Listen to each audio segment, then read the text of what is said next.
Entonces, obviamente ya me presentaron.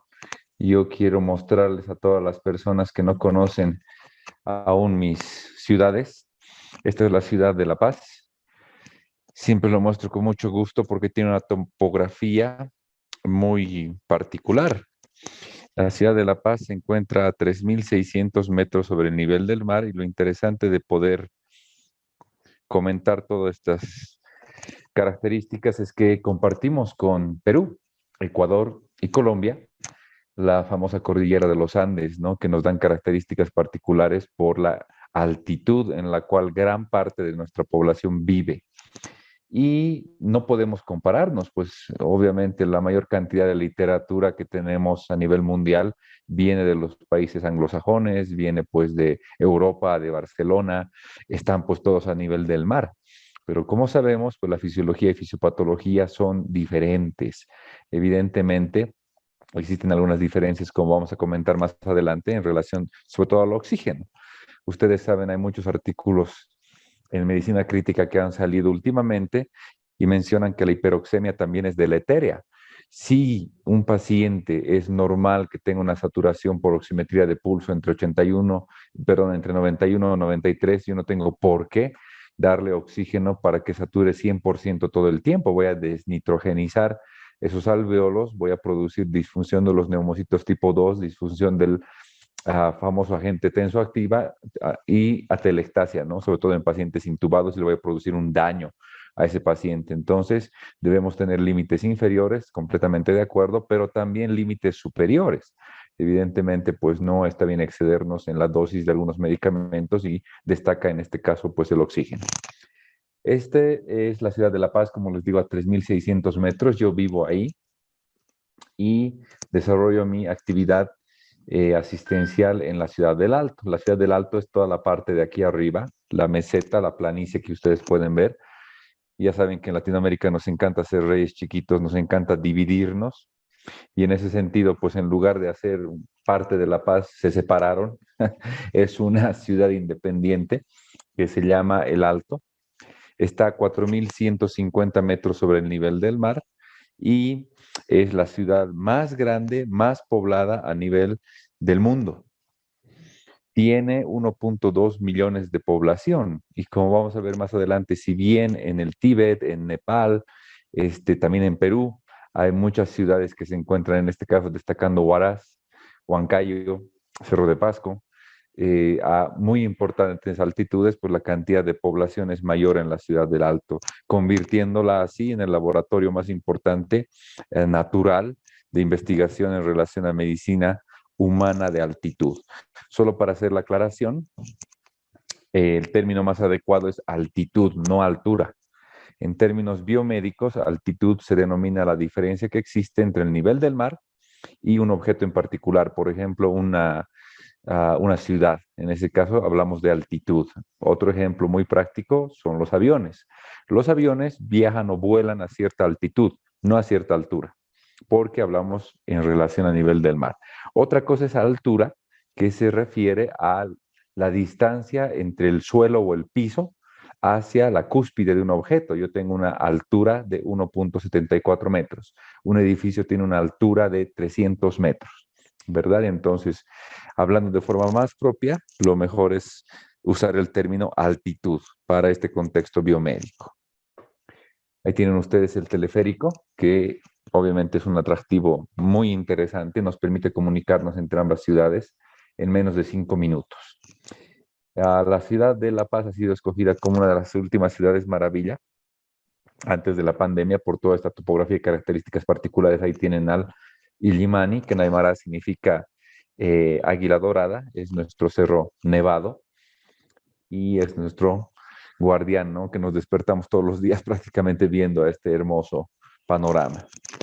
Entrando a lo de obstetricia, yo terminé mi formación en la Ciudad de México, en el Hospital General de México, doctor Eduardo Liceaga, además también en España, en Barcelona, y me interesó mucho lo que es la muerte materna, porque en Europa es muy baja, está alrededor de los 8 hasta los 20 casos de muerte materna por cada 100.000 casos de nacidos vivos.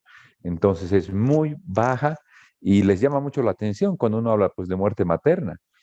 En ese sentido, pues todos los ojos están enfocados en los países en vías de desarrollo, como los latinoamericanos, los africanos, y en ese sentido es que la Organización Mundial de la Salud mantiene esta definición de muerte materna como la muerte de una mujer durante su embarazo, parto o dentro de los 42 días después de su terminación.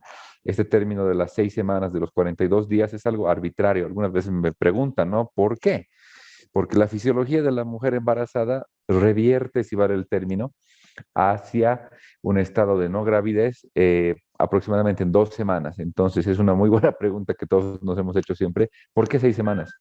Pero es algo arbitrario que lo decidió la Organización Mundial de la Salud, ¿no? Porque no tardan los cambios en revertirse tanto. Por cualquier causa relacionada o agravada por el embarazo, parto, puerperio y en su manejo, pero no por causas accidentales. Esto es importante simplemente para aclarar, ustedes manejan mejor que yo, pero en general, pues mencionar que una mujer embarazada que sufre un accidente de tránsito y muere en el mismo accidente, en este caso, pues no es una muerte materna, sino es una muerte accidental, ¿no? No ha muerto ningún momento por alguna causa relacionada al embarazo, ni ninguna enfermedad agravada por el embarazo. Bueno, entonces a eso se refiere no causas accidentales. En algunos momentos yo escucho a algunos colegas, noticieros y demás que dicen, ¿no? Muerte materna porque una embarazada pues sufrió un accidente. No, no es muerte materna. Bueno, ¿cómo se clasifica la muerte materna? Como directa o indirecta. Nos referimos a muerte materna directa, en síntesis, en términos coloquiales, cuando la causa es exclusiva del embarazo, solamente puede suceder en mujeres embarazadas, como resultado de una complicación del propio embarazo, parto o su manejo. Y las causas relacionadas a muerte materna indirecta se refieren a las causas asociadas al embarazo en una paciente con un problema de salud preexistente o de reciente aparición. Por ejemplo, causa directa, la enfermedad hipertensiva aguda, todas las enfermedades hipertensivas todavía que se denominan así, pero lo interesante es que no siempre cursan con hipertensión. Hemorragia, obviamente relacionado a desprendimiento placentario, lesión de partes blandas, puede ser un abrupto placentario, ¿no? En ese sentido, la hemorragia, obviamente relacionada a causas obstétricas. Infección, a sepsis, durante el embarazo, en el caso de un aborto séptico o distosia del parto, ¿no? Estas son las causas de muerte materna directa. Como ustedes se dan cuenta, obviamente la paciente tiene que estar embarazada para estas causas, ¿no? Y nosotros poco a poco, en mi interés de seguir describiendo lo que sucede, porque es interesante hablar lo que sucede pues en Inglaterra, en Alemania, en Japón, en Estados Unidos, en todos los países que nos mandan la literatura, pero debemos comenzar a construir nuestra propia personalidad, llevar a cabo nuestros registros, no importa con 10 pacientes, con 50, con 100. Obviamente somos países un poco más pequeños en cuanto a la densidad poblacional, pero debemos tener nuestra casuística. En ese sentido es que nosotros hemos comenzado a describir los casos que han sucedido aquí en Bolivia, como este caso interesante de disfunción orgánica múltiple en obstetricia crítica. Es una paciente muy interesante que pueden revisarlo, está en internet, que tenía prácticamente todo. Me refiero a disfunción neurológica, terminó en hemodiálisis, transfusiones, obviamente quirófano, a terapia intensiva, vasoactivos, ventilada, todo. Y hemos logrado recuperarla y es un ejemplo de una paciente con disfunción orgánica múltiple que puede ser recuperada, ¿no?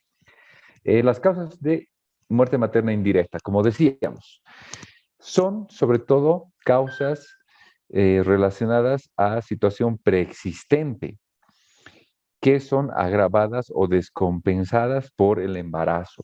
Por ejemplo, hipertensión arterial pulmonar, uno de los cuadros más importantes que se descompensan en las pacientes. De hecho, yo tengo ahorita una paciente que está en puerperio quirúrgico, cesárea, que tiene hipertensión arterial pulmonar por una cardiopatía congénita, ¿no? Y todas las causas de hipertensión arterial pulmonar se descompensan durante el embarazo. No se olviden ustedes que la presión arterial y la presión pulmonar pueden sufrir ciertos cambios durante el embarazo y permiten tolerar. Pero ¿cuándo es el momento que más se descompensa? En el momento de la hipervolemia. Existe una hipervolemia relativa por el aumento del volumen plasmático, ¿verdad?, en la mujer embarazada, asociada también a la anemia fisiológica del embarazo, sobre todo entre las semanas 27 a 34. Esta paciente tiene 35 semanas, obviamente se ha descompensado por esta hipervolemia que transcurre y está en terapia intensiva, hecho edema de pulmón y todo lo que sabemos, ¿no? En ese sentido, Un ejemplo es la hipertensión arterial pulmonar primaria o idiopática o la secundaria a enfermedades propias, ¿no? Otra causa, la neuropatía, es muy interesante la miastenia grave. Nosotros tenemos casos registrados y reportados en la Ciudad de México sobre pacientes con miastenia grave que estaban tranquilas durante el embarazo. Ustedes saben la situación de depresión relativa que ocurre para tolerar pues, el desarrollo del producto, que es un organismo totalmente diferente de la madre, y mejoran. Las enfermedades autoinmunes, como ustedes saben, durante el embarazo, en general mejoran, por lo menos al inicio. Pero ya pasando al tercer trimestre y peor todavía posparto o poscesárea, empeoran bruscamente. Ese es un ejemplo de enfermedad de neuropatía, ¿no? La miastenia grave. Procesos infecciosos crónicos y tumores. Tenemos también registrados muchos tumores, osteosarcomas, linfomas. Evidentemente que el manejo es muy delicado en la paciente embarazada porque se utilizan citostáticos, quimioterapia, radioterapia, que evidentemente tienen sus efectos también sobre el feto en desarrollo, ¿no? Entonces, aquí les muestro algunos artículos, como les decía, de linfoma y embarazo, osteosarcoma y embarazo, plasmaféresis en miastenia grave y embarazo, hipertensión arterial pulmonar, que están publicados en Internet, son de acceso gratuito para que ustedes puedan revisar. Lo que decíamos al inicio, ¿por qué nos interesa tanto la mortalidad materna? Porque somos campeones. Como siempre en Latinoamérica, pues nos distinguimos lastimosamente por tener muchos déficits. Uh, pero bueno, no es un consuelo. Sin embargo, mencionar que estamos en segundo lugar de manera continental, ya que el peor lugar en el mundo para mortalidad materna es África subsahariana, que tiene una tasa de mortalidad materna alrededor de 1.100 muertes por cada 100.000 nacidos vivos. Y nosotros nos encontramos en promedio América Latina y el Caribe alrededor de 190. En el caso en particular de Bolivia estamos con 140. ¿No? Hay otros países que tienen, como Haití, una mortalidad más alta y otros que tienen una mortalidad muy baja, como Chile, Argentina, México, que no pasan de 40, están muy bien. Y en promedio estamos con 190, o sea, no estamos tan mal como África, pero no debe ser bien de consuelo, ¿no? Y hay otros países, como les decía, industrializados, Alemania, Inglaterra, que tienen pues 12 casos de muerte materna por cada 100.000 nacidos vivos, es realmente muy bajo. Obviamente deberíamos llegar a este nivel. Y uno se pregunta, ¿por qué sucede esto? Yo creo que la razón principal es la política de salud de cada país. Sabemos que en nuestros países muchas veces no hay los recursos, no hay suficientes hospitales, no hay suficientes insumos para dar tratamiento a las pacientes, no hay la logística. Aquí en Bolivia, les pongo un ejemplo, hay lugares muy alejados de la ciudad.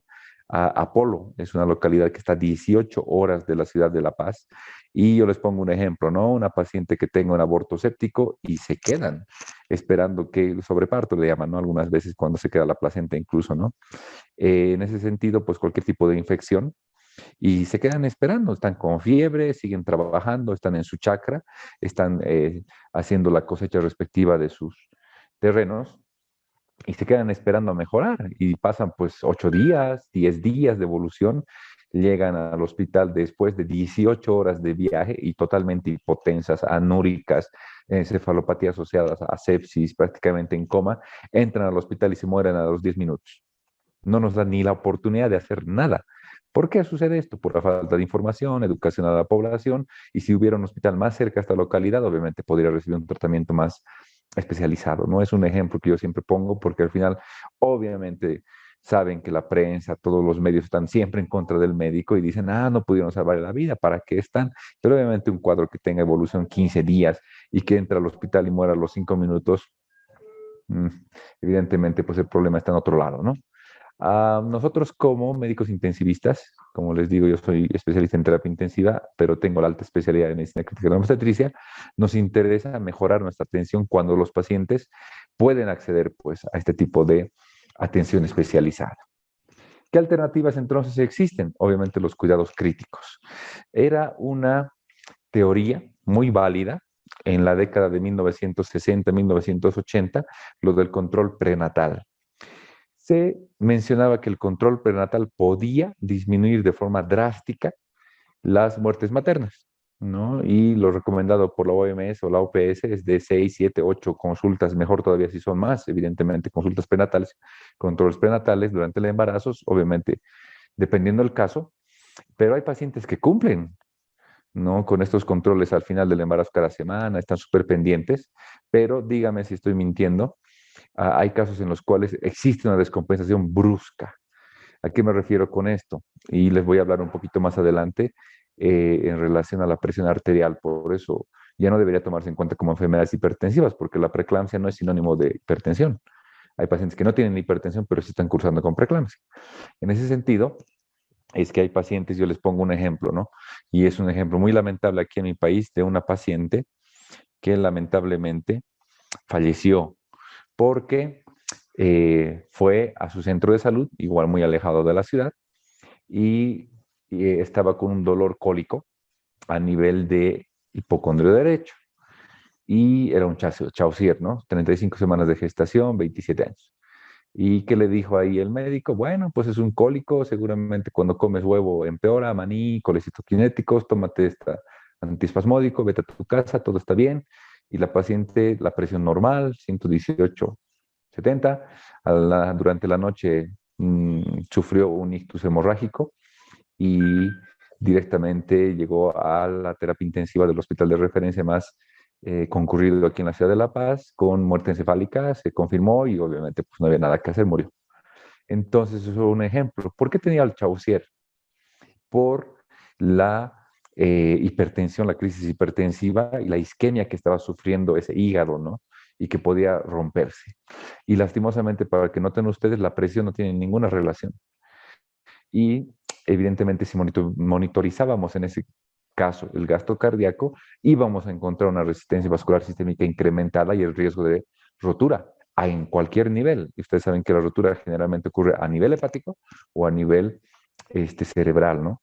En ella, lastimosamente, terminó con un ictus hemorrágico, un accidente vascular encefálico hemorrágico, y bueno, pues lastimosamente terminó muriendo, ¿no? Ese es un ejemplo de una paciente que estaba con sus controles prenatales, embarazo aparentemente normal, y de repente en 3, 4 días comenzó con este dolor, ¿no? Entonces, una alternativa para tratar estos casos, evidentemente, son los cuidados intensivos, que debemos dominar todos estos cuadros para reconocer rápidamente estas situaciones de riesgo y administrar el tratamiento que corresponde.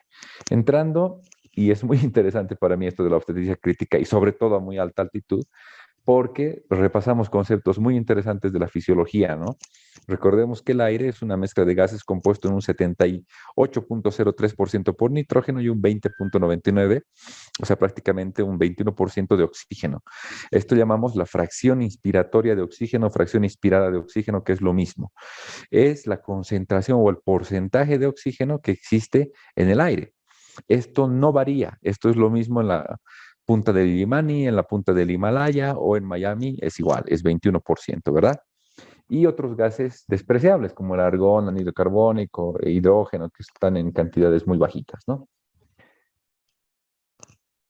La función primordial de lo que es el aparato respiratorio es evidentemente introducir lo que es oxígeno y exhalar el dióxido de carbono, ¿verdad? Esto en relación a la hipoxemia hipovárica o la hipoxia hipovárica. Ahí tienen ustedes la cascada del oxígeno a nivel del mar con una presión barométrica de 760 milímetros de mercurio. Esto se refiere a que la presión que existe es mayor. Noten ustedes la diferencia a nivel del 4.150 metros sobre el nivel del mar, tenemos una presión barométrica o atmosférica de 453, ¿verdad? ¿Por qué sucede esto? Es como el efecto de una piscina. En una piscina, las moléculas de agua de arriba ejercen pues un peso hacia las moléculas de abajo. Es por eso que al zambullirnos, al bucear, sentimos mayor presión mediante vamos introduciéndonos más abajo. Lo mismo pasa con el aire. Obviamente las moléculas de oxígeno y nitrógeno tienen su peso. Entonces, ¿dónde existe mayor presión? A nivel de la costa. Y a nivel de la altitud, mediante vamos subiendo, la presión es menor. Entonces, lo que diferencia a la altitud es la presión barométrica, que obviamente es menor, y si somos muy exquisitos, restando de esta presión barométrica a nivel del mar de 760 milímetros de mercurio, los 47 milímetros de mercurio que corresponden a la presión de agua a temperatura corporal es la presión que se evapora, se queda a nivel del tracto respiratorio, nos quedan 713 milímetros de mercurio. Si sacamos el 21% de esta presión, nos quedamos con 150 milímetros de mercurio, lo cual corresponde o se denomina presión inspiratoria de oxígeno. No confundir con la fracción inspiratoria de oxígeno, estoy hablando de presión inspiratoria de 150 milímetros de mercurio. Y ocurre esta cascada, ¿no? Que va disminuyendo a 150, 100, 96, 90, 2 y menor a 1 milímetro de mercurio dentro de la mitocondria para acoplarse a la fosforilación oxidativa y ofrecer energía, ¿no?, al organismo. ¿Qué pasa a 4.150 metros? Hacemos el mismo ejercicio, terminamos con una presión de 406 milímetros de mercurio, una presión efectiva, de los cuales 21% corresponde a una presión inspiratoria de 85 milímetros de mercurio, que corresponde al 57% de la presión inspiratoria a nivel del mar. O sea, nosotros vivimos, trabajamos aquí a 57% de la presión inspiratoria en comparación del nivel del mar. Es por eso que no quieren venir a jugar fútbol aquí los colegas pues, de Argentina, los hermanos de Chile tienen miedo porque sí existe la altura y esto a mí me preocupa muchas veces porque tenemos algunos colegas neumólogos, algunos colegas intensivistas que vienen muchas veces formados, ¿no?, de otros lugares aquí a Bolivia y dicen, la altitud no existe, todo es igual. No es así. Sí existe, pregúntenle a los futbolistas, ¿no? Entonces, igual la cascada va disminuyendo 57, 54, 51, 1.2 hasta ser menor de 1 milímetro de mercurio dentro de la mitocondria para ejercer igual la producción de energía, ¿no? ¿Cómo se clasifica el nivel de altitud? No es lo mismo vivir a 1.600 metros sobre el nivel del mar que vivir a 5.400, ¿verdad? Igual pueden preguntar a los mineros que viven en Cerro de Pasco, noten ustedes el tinte de la piel eritrocitósico que tienen, ¿verdad? Y la saturación de 88, 89%. Alguien que vive en la costa satura pues 94%. De hecho, yo, cuando viajo a Lima, cuando viajo a otros lugares a nivel del mar, saturo 96, 97. Y vuelvo aquí, saturo 88, 89, que es normal, sí existe esta hipoxia. En ese sentido, los cambios en la fisiología son paralelos en cuanto al ascenso en altitud. ¿A qué me refiero con esto? Que el nivel de hemoglobina, que es uno de los mecanismos más importantes de adaptación, va incrementándose de forma paralela al ascenso. También en la gasometría, los niveles de CO2 van disminuyendo, como vamos a ver un poquito más adelante. El bicarbonato también es menor, las velocidades de flujo sanguíneo también son menores. Entonces, reitero, no es lo mismo vivir a 1.600 metros que a 5.300 y referirnos simplemente como altitud y ya, sino que hay que clasificarla de una forma más propia. En ese sentido, existe esta clasificación que menciona altitud a partir de 1.500 metros, altitud intermedia a partir de 1.500 a 2.499, alta altitud de 2.500 a 3.499, muy alta altitud de 3.500 a 5.799, altitud extrema de 5.800 hasta 7.999 y zona muerta a partir de 8.000 metros sobre el nivel del mar. Porque prácticamente más de esta altitud no puede existir vida humana porque no hay presión inspiratoria de oxígeno prácticamente. En ese sentido, la ciudad de La Paz se encuentra a 3.600 metros y la ciudad de El Alto a 4.150, ambas correspondiendo a muy alta altitud, literal del inglés very high altitude. Es por eso que esta charla se denomina tal cual a muy alta altitud y no simplemente altitud. Aquí tienen ustedes la gasometría arterial descrita en 1999 en la ciudad de La Paz, haciendo una comparación, ¿no? El pH es normal, en ambos lugares está compensado. ¿Por qué? Porque esa presión inspiratoria de oxígeno disminuida produce estimulación de los cuerpos carotídeos y lo que sucede es una hiperventilación. Nosotros respiramos más rápido con un mayor volumen tidal, volumen corriente, a comparación de la costa. Entonces tenemos niveles de CO2 menor. Para nosotros no es el CO2 normal o la presión arterial parcial de oxígeno, de dióxido de carbono, perdón, no es normal de 30 a 40 con media de 35, sino es normal de 29 a 31 con media de 30. Esto en la ciudad de La Paz, a 3.600 metros. El bicarbonato también disminuye. No es de 24, sino es de 19. Y la saturación para nosotros no llega, imposible que llegue al ambiente a 100. Solamente llega entre 89 y 93, que corresponde a 90%. Con el doctor Amílcar Tinoco, quien es un intensivista muy destacado allá, él es el editor de la revista de Medicina Intensiva y Cuidados Críticos, hemos desarrollado esta revisión en la cual mencionamos las comparaciones justamente de la gasometría arterial. Vean ustedes las altitudes. Ahí está Huánuco a 1800 en Perú, Bogotá 2600, Quito 2800, Huancayo 3200, Cusco 3500, La Paz 3600, El Alto 4150 y Cerro de Pasco 4380. La presión barométrica que existe en cada uno de estos, la presión parcial de oxígeno arterial, cómo va disminuyendo, evidentemente. Como les digo, pues es una realidad que sí existe. Eh, cómo se encuentra lo que es la PAFI, ¿no? El índice de Kirby o la relación de la presión parcial de oxígeno sobre la presión inspiratoria de oxígeno, y la PAFI calculada según la fórmula de la definición de Berlín, ¿no? Entonces, estas son las PAFIs que manejamos y vean ustedes que también en forma general van disminuyendo, ¿verdad? Eso en cuidados intensivos. Lo que les decía, hay muchos artículos que demuestran que la hiperoxemia o la hiperoxia es deleteria, se asocia también a mayor mortalidad. Entonces, ¿por qué vamos a excedernos en la dosis de oxígeno, no? Nosotros, como somos tan curiosos en el Hospital del Norte, en la ciudad del Alto, no queríamos solamente quedarnos con estas cifras de la ciudad de La Paz y comenzamos a describir en 30 residentes permanentes a nivel de la ciudad del Alto. Vean ustedes que el pH ya es de 7,43, mucho más tendiente a la alcalosis, PO2 de 58, menor de 60, ya ni siquiera entramos en la definición de insuficiencia respiratoria. Según esa definición de 60, toditos viviríamos en insuficiencia respiratoria, lo cual no es cierto. Aquí creo que estamos viviendo tranquilos nomás y tenemos unas actividades normales. PCO2 de 26, no es de 30, ni siquiera como en la ciudad de La Paz, sí es menor, llega a 26. Bicarbonato de 20, saturación de 91 en promedio. Hemoglobina de 16, lactato de 1,82, ¿no? Estos son los parámetros que nosotros utilizamos cuando metemos a un paciente, por ejemplo, en ventilación mecánica, ¿no? De igual manera, con muchos colegas en Latinoamérica, hemos realizado esta tablita con el ajuste de los valores de PAFI, del índice de Kirby, ¿no? A nivel del mar, ya hemos dicho presión barométrica 760, distrés leve menor a 300, moderado menor a 200, distrés severo menor a 100.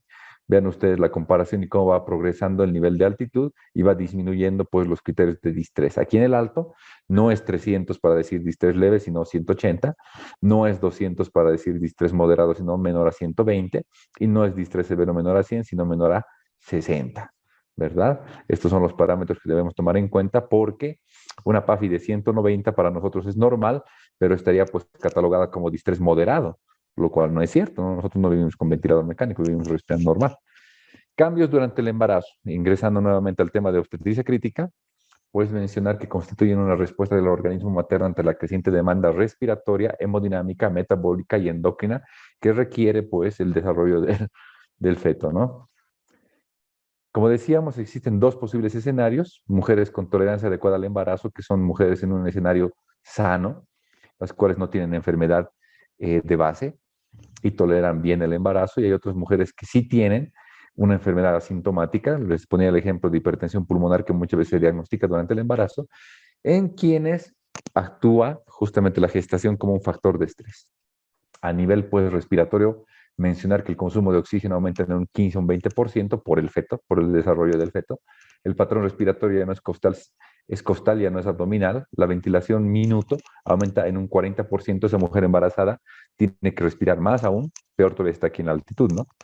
Y existe una disminución más insinuada de lo que es el dióxido de carbono. Entonces, la gasometría, de entrada encontramos un pH más alto, CO2 de 20 a 30 y bicarbonato de 19. En la parte respiratoria, no olvidar que la paciente prácticamente embarazada está casi en una anasarca, así por hablarlo de manera general, porque es normal encontrar un incremento en líquido pericárdico, líquido pleural, tiene cierto grado de ascitis, ¿verdad? Pero no necesita un manejo invasivo. De por sí la paciente es propensa a la hipoxemia, a la aspiración, a la sobredosis anestésica. Es muy fácil que puedan hacer efecto pues, los anestésicos, ¿no? En cuanto a ventilación mecánica, se respetan todo lo que son los objetivos de volumen tinal 6 mililitros por kilo, presión plató o meseta menor a 30 centímetros de agua, una PO2 mayor a 70, una saturación mayor de 95. ¿Y esto por qué? Simplemente para asegurar una adecuada disponibilidad de oxígeno para el producto en desarrollo. Y un nivel de CO2 que se recomienda entre 25 a 35 milímetros de mercurio. Aquí tienen una imagen en el Hospital de la Mujer de la Ciudad de La Paz, cuando yo trabajaba allá, ya no trabajo allá. Y es una mujer embarazada de 35 semanas bajo ventilación mecánica con todos estos parámetros, ¿no? La paciente con una evolución totalmente favorable. Haciendo un poquito de propaganda, todo esto lo pueden revisar pues, en este libro publicado en México acerca de medicina crítica en obstetricia con colegas de Venezuela, de México, de Colombia, y sobre todo en este libro que tenemos de la editorial Distribuna, acerca del Manual Latinoamericano de Obstetricia Crítica, donde ya participaron autores de Uruguay, autores pues de Paraguay, autores de Argentina, de muchos más países, ¿no? Hablando de la lesión pulmonar aguda. Esta es una pacientita que recibió inmunoglobulinas por una trombocitopenia severísima durante preeclampsia y vean ustedes cómo desarrolló edema de pulmón. En el caso de asociarse a transfusión se denomina lesión pulmonar aguda por transfusión o TRALI en inglés, ¿no?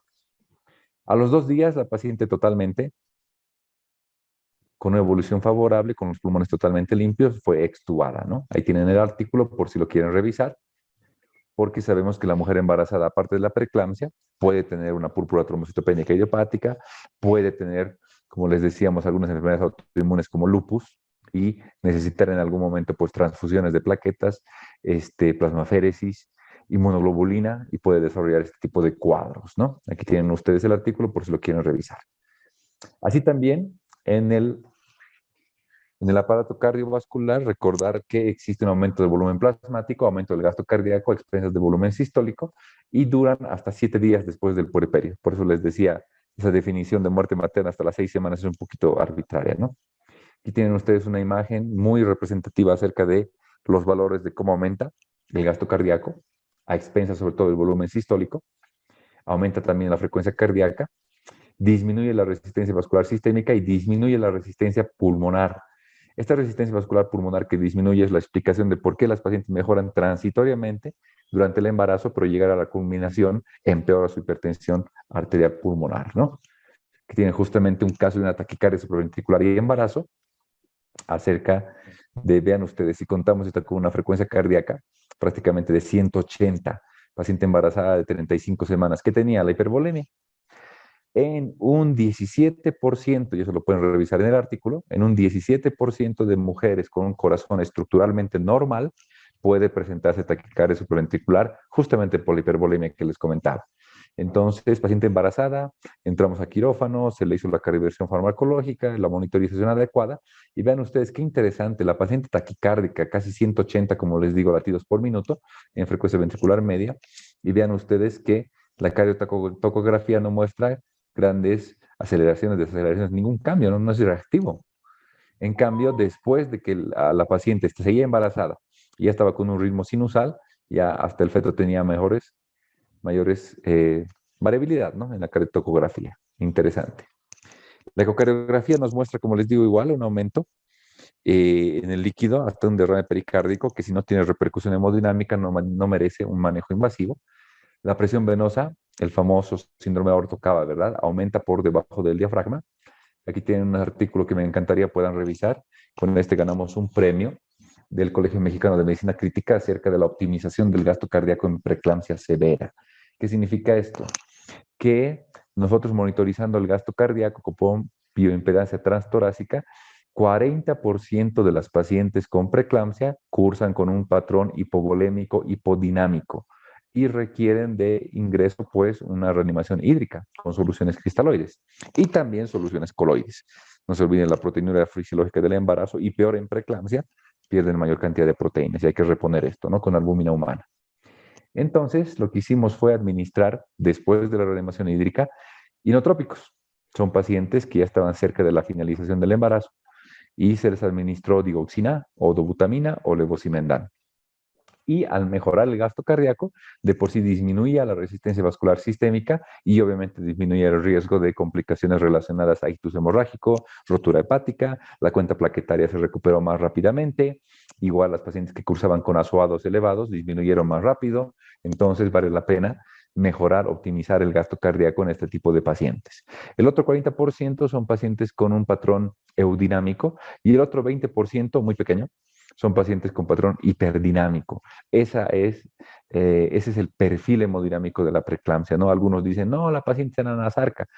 no es que estén en la nasarca, sino que por la disminución de la presión coloidosmótica existe una importante fuga capilar y nos da esa impresión de que están en la nasarca, pero si medimos el volumen intravascular, está disminuido. Son pacientes hipovolémicas.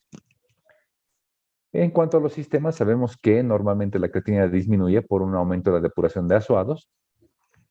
En cuanto a la parte abdominal y digestiva, es importante pues la hiperemesis gravídica. Y en cuanto a cambios por sistemas, les regalo esta tablita que es muy interesante. Es un resumen de qué cambios existen en las enzimas hepáticas. Las bilirrubinas, transaminasas, gamma-glutamina, transpeptidasa, LDH y TPTA se encuentran normales. Los factores que aumentan son estos: fibrinógeno, factores 2 o la trombina, 7, 8 y 10, la fosfatasa alcalina, triglicéridos, colesterol, globulinas, proteínas transportadas, transferrina, aumentan. Es normal encontrar estos valores durante el embarazo incrementados, y la albúmina disminuye porque tiene la proteinuria del embarazo. Este es un artículo interesante en cuanto a la coagulación del uso de bemiparina. Es la primera heparina de bajo peso molecular de segunda generación que utilizamos en pacientes lúpicas allá en México y nos fue muy bien. Terminaron muchos con su embarazo a término. En cuanto a la parte endocrinológica, recordar que la glucemia debe mantenerse normal, ¿verdad? Y existe esa predisposición importante al síndrome de Sheehan. Y la tiroides, esto es importante, hablábamos el otro día en una charla acerca de la evaluación de la tiroides durante el embarazo. Existe un aumento de la de la proteína transportadora de tiroglobulina. Thyroid binding globulin es en inglés. Existe un aumento normal en el aumento, en la circulación, en la concentración de esta proteína por disminución de su depuración hepática, por lo cual la T4 total se encuentra aumentada. La T4 sérica libre es la confiable. No debemos tomar en cuenta, si queremos valorar, en otras palabras, de forma adecuada la función tiroideana en el embarazo, no nos sirve pedir T4 porque no va a salir elevado. Lo que sí nos sirve es la T4 sérica libre, la que no está conjugada a la proteína transportadora de tiroglobulina. La TSH se encuentra un poco disminuida por feedback negativo y la placenta, recordar que es una barrera para las hormonas tiroideas en el caso de terapia de reemplazo hormonal. Existe la anemia fisiológica del embarazo. La serie blanca es normal encontrar leucocitos hasta 16.000 durante el embarazo. No es un dato de infección, sino es una parte de todos los cambios que tiene el organismo para proteger al feto en desarrollo. Es frecuente el edema bimareolar. Existe mayor flexibilidad articular, como todos sabemos, por la relaxina, y entrando a patologías en particular como la preeclampsia. La preeclampsia es la causa todavía que se denomina más frecuente de muerte en el mundo, muerte materna directa. Sin embargo, depende esto según el contexto y según cada país. Por ejemplo, en Inglaterra, la causa principal han logrado controlar tanto la preeclampsia, tanto lograr informar a la población que no mueren las mujeres de preeclampsia, mueren de tromboembolia, ya sea tromboembolia pulmonar, con choque cardiogénico, con un choque obstructivo asociado. Y esto lo mismo sucede aquí en Bolivia. Nosotros no tenemos causa materna como preeclampsia como primer lugar. Hay casos, pero la causa principal de muerte es la hemorragia obstétrica. ¿Por qué? Por lo que les acabo de comentar, ¿no? La logística no es muy adecuada, no hay muchos centros, nos falta hospitales, nos faltan muchas cosas, y una paciente que está sangrando tiene que viajar 12 horas para llegar a un lugar donde hay banco de sangre, lo cual evidentemente va en desmedro de su salud y obviamente pues mayores complicaciones y muerte, ¿no? Primero que nada mencionar que no existe preeclampsia moderada, no en algún lado he escuchado eso, y la preeclampsia, como mencionábamos alguna vez, es una enfermedad multisistémica. ¿Qué me refiero con esto? Que no solamente afecta el útero, pues, como decimos de una manera coloquial, ¿no? No es una enfermedad como una tromboembolia pulmonar con un émbolo submasivo que está afectando a la arteria pulmonar en una de sus ramas y punto, sino que es una enfermedad más parecida a la diabetes, al lupus, ¿no? No se olviden que la diabetes afecta a todo. Hay retinopatía diabética, hay neuropatía diabética, hay gastroparesia diabética, ¿no? El lupus igual, hay incluso psicosis lúpica, hay nefropatía lúpica, hay trombocitopenia cuando está activo, ¿me entienden? En el mismo sentido, la preeclampsia tiene un compromiso neurológico. ¿Cómo se llama el compromiso neurológico de la preeclampsia? Obviamente la eclampsia. Por eso se llama preeclampsia, antes de la eclampsia. Y por eso no estamos tampoco de acuerdo con el grupo que trabajamos con la denominación de preeclampsia-eclampsia.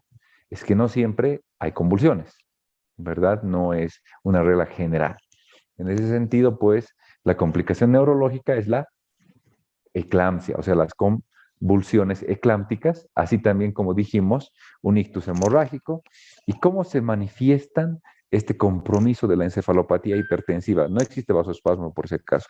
El vasoespasmo se puede determinar mediante Doppler transcraneal. Se agarra un ecógrafo especial, Doppler, y se miden las velocidades de flujo sanguíneo cerebral a nivel del polígono de Willis, sobre todo la arteria cerebral media, y cuando se cierran estos vasos aumenta la velocidad de flujo sanguíneo y existe un índice, el índice de Lindergaard, que justamente nos habla de vasoespasmo. En las pacientes, mi profesor en México, el doctor Briones, midió en pacientes eclánticas las velocidades de flujo sanguíneo cerebral y no existe vasoespasmo. Entonces es otro mito. De hecho, hay que hacer una charla sobre mitos de la preeclampsia, ¿no? No existe vasoespasmo. Lo que existe es una encefalopatía hipertensiva, porque por el desbalance, por las sustancias vasoconstrictoras, existe pues una isquemia, ¿no? ¿Y cómo se expresa? Mediante hiperreflexia. Es importantísimo la paciente durante el examen que se encuentre hiperreflexia o que les dice, ¿no? Estoy viendo lucecitas, estoy escuchando sonidos. ¿Qué está haciendo esa paciente? Les está avisando, voy a convulsionar. Eso les está diciendo por la encefalopatía hipertensiva.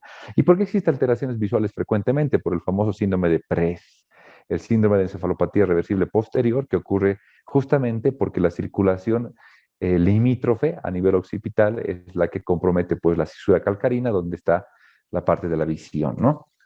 ¿Cuál es la afectación respiratoria de la preeclampsia? El edema pulmonar, que puede ser mixto, en el sentido de que si la crisis hipertensiva es tan alta, la postcarga es tan alta, existe un fracaso del ventrículo izquierdo con acumulación hidrostática hacia atrás, o sea que se queda y se forma un edema pulmonar, ¿no? Y en el sentido de una fuga capilar incrementada con disminución de la presión coloidosmótica, pues igual existe fuga y un edema pulmonar, en este caso cardiogénico y no cardiogénico. ¿Cuál es la complicación hemodinámica de la preeclampsia? Es pues la crisis hipertensiva. Es muy frecuente y la diagnosticamos como la hipertensión arterial sistémica, mayor o igual a 160-110 en 2 tomas separadas por 4 horas, excepto que ya se encuentre con tratamiento hipertensivo, ¿no? La creatinina, mayor a 1.1 miligramos por decilitro u oliguria, nos expresa la afectación renal. ¿Cómo se expresa el compromiso digestivo? Obviamente por el incremento de las enzimas hepáticas más de 2 veces el valor normal, o por dolor persistente en epigástrico o en hipocondrio derecho. Y finalmente, ¿cuál es el compromiso hematológico de la preeclampsia? Que se llama síndrome de microangiopatía y hemólisis intravascular. Es pues lo que mal se denomina el acrónimo de HELP, ¿no? Hemólisis con trombocitopenia menor o igual a 100.000 plaquetas. Ahora, dense cuenta ustedes, en esto voy a hacer un espacio de un minutito para mencionarles que este es el espectro de compromiso de la preeclampsia. ¿Qué quiero mencionar con esto? Que la preeclampsia no es una enfermedad, como decíamos, que solamente afecta un órgano o un sistema, sino afecta este, hay un micrófono abierto, no sé si lo podrían cerrar, por favor. Eh, la preeclampsia,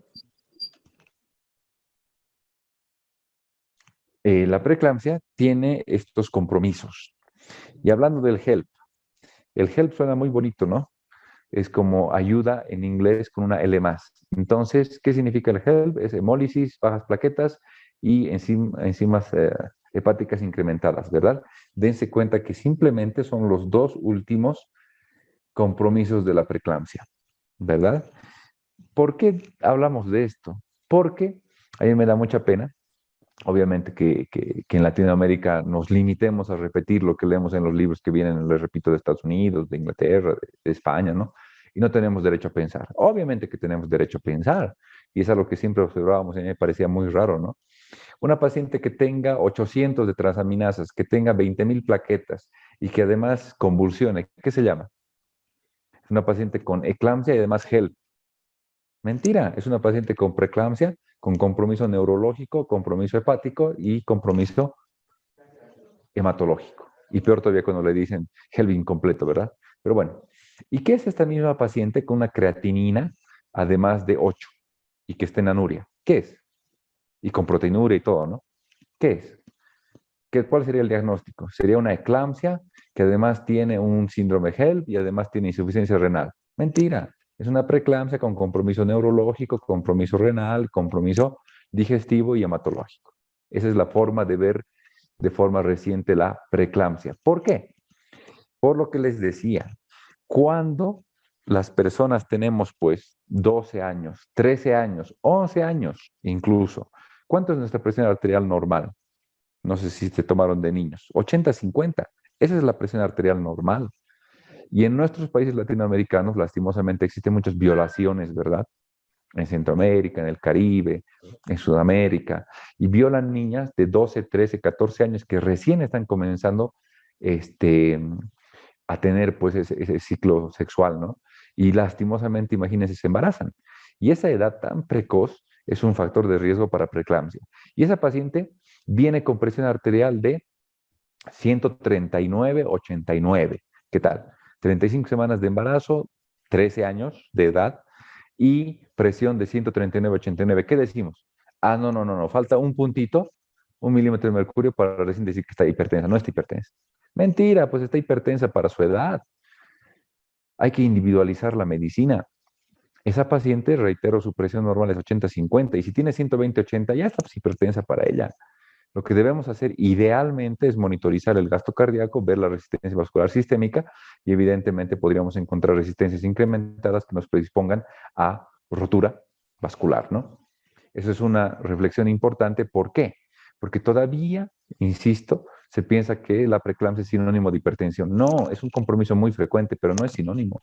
Ustedes han debido ver o van a ver pacientes que se presenten, como les digo, con 120-80, pero con creatinina de 8, ¿verdad? Y con transaminasas de 900 y con plaquetas de 20. ¿Qué es eso? Piden valoración a nefrólogo, a hematólogo. No, es una preeclampsia que tiene compromiso renal, hepático y hematológico. No es necesario que esté hipertensa. Eso para llevar a la reflexión de todos los asistentes, por favor. Porque en Latinoamérica, les reitero, yo creo que también tenemos derecho a pensar. Ya avanzando un poquito, el tratamiento de la preeclampsia en relación a la expansión del volumen plasmático con sustancias cristaloides y coloides, destacando la albúmina, para restaurar lo que es esto de la presión coloidosmótica hasta tener una concentración por lo menos de 4.9 gramos de cilitro de proteínas, ¿no? Y disminuir esta importante fuga capilar. Reducir o abatir la resistencia vascular sistémica. Y aquí hago hincapié en que el sulfato de magnesio no es antihipertensivo, algunos tienen esa confusión. El sulfato de magnesio obviamente es un medicamento que nos sirve a evitar en pacientes con inminencia de eclampsia las convulsiones eclámpticas o la recurrencia de estas convulsiones, ¿no? 90% de las pacientes que reciban sulfato de magnesio, cualquier esquema, no van a convulsionar o no van a volver a convulsionar, pero en el grupo que trabajamos también preferimos administrar fenitoína o difenilidantoína para proteger al restante 10%, porque también les debe suceder, ¿no? Que les ponen 4 gramos, 6 gramos, 1 gramo por cada hora durante 48 horas, 24 horas y la paciente vuelve a convulsionar, ¿verdad? Entonces, para proteger a este porcentaje de pacientes también administramos fenitoína. Aquí tienen ustedes parte del tratamiento, los artículos importantes que hemos ido publicando, albúmina en obstetricia crítica, donde mostramos que la albúmina es necesaria de ser considerada por la fisiología de la mujer embarazada. Y en cuanto a la cuenta plaquetaria, bueno, nosotros recomendamos el uso de dexametasona 8 miligramos cada 8 hasta que las plaquetas sean mayores a 100.000, ¿no? En cuanto a la maduración pulmonar fetal, resumiendo, cualquier corticoide es bueno, es mejor que no reciba, ¿no? Para disminuir el riesgo de membrana hialina en el producto, ¿no? Aquí tienen, por si quieren revisar este protocolo que tenemos del manejo de preeclampsia severa. Aquí está un muy bonito artículo acerca del distrés respiratorio, volviendo a lo de la altitud. ¿Por qué? Porque muchos de mis colegas que viven a nivel de la costa nos dicen, ¿no? Ustedes en la altura, como viven a una hipoxia, están acostumbrados en la hipoxia, son más frágiles, se muere más rápido si les da COVID o si hacen una neumonía y hipoxia, ¿no?